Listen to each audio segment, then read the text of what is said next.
அளவற்ற அருளாளனும் நிகரற்ற அன்புடையோனுமாகிய அல்லாஹுவின் திருப்பெயரால் துவங்குகின்றேன்.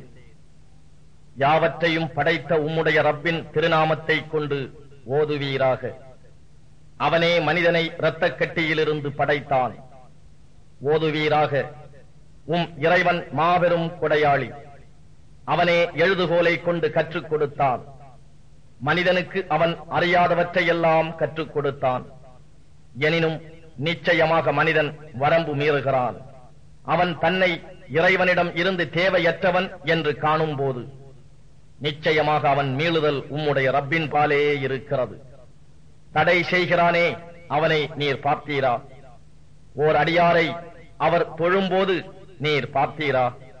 அவர் நேர்வழியில் இருந்து கொண்டும் அல்லது அவர் பயபக்தியை கொண்டு ஏவியவாறு இருந்தும் அவரை அவன் பொய்யாக்கி முகத்தை திருப்பிக் கொண்டான் என்பதை நீர் பார்த்தீரா?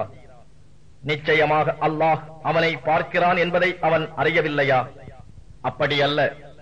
அவன் விலகிக் கொள்ளவில்லையானால் நிச்சயமாக நாம் அவனுடைய முன் நெற்றி ரோமத்தை பிடித்து அவனை இழுப்போம், தவறிழைத்து பொய்யுரைக்கும் முன்னெற்றி ரோமத்தை.